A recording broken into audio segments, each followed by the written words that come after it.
Another week passed since the OCP's magnificent giant has fallen.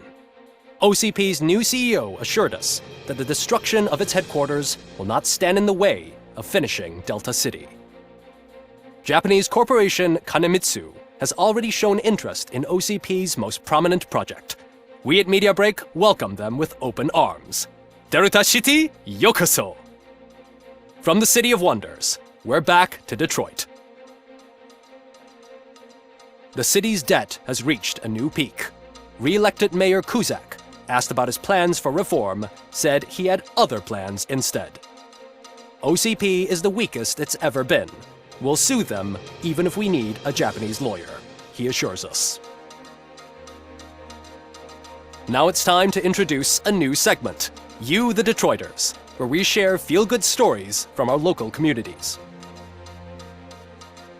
Disgraced Senator Farrell took hostages at the local theater and called for his reinstatement. However, a former vagrant and the theater's newest employee managed to defuse the situation.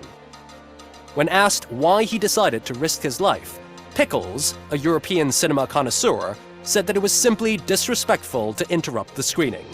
Let's just hope Pickles does not influence the theater's movie selection. Next up, Sunblock 5000 model nearly torn to pieces by an ED 209 after not adhering to the 209's instructions. The dispute over a parking space could have turned deadly if it wasn't for Dr. Olivia Blanche, a seasoned psychologist who managed to keep a cool head during the 209's intervention. Dr. Blanche's new book, Coping with Loss, is said to be of value to both people and machines alike.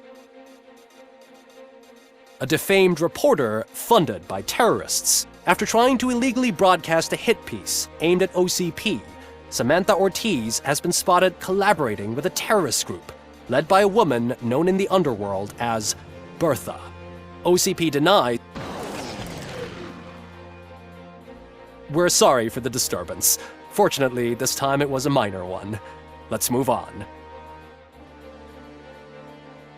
A new world record has been set in Detroit. A man called Funeral Bob attended his 1000th funeral this year.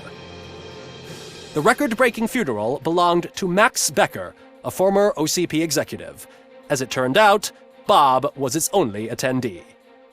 The OCP delegation did not arrive due to a rescheduled business meeting. We hope the meeting went well. Moving on.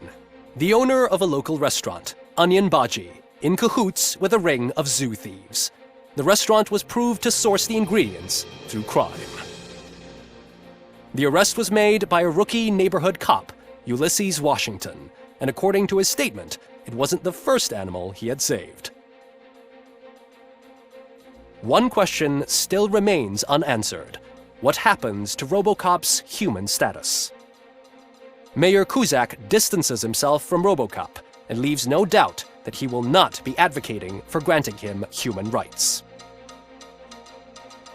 Robocop's efforts have prompted a public conversation.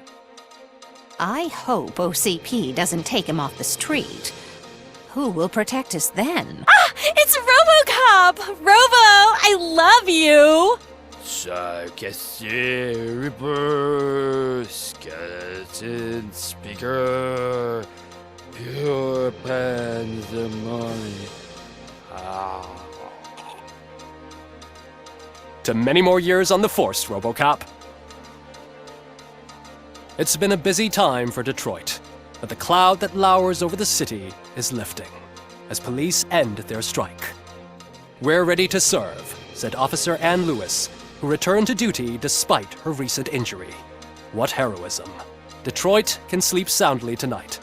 The question is, for how long? That's all for today. This was Casey Wong. Until next time.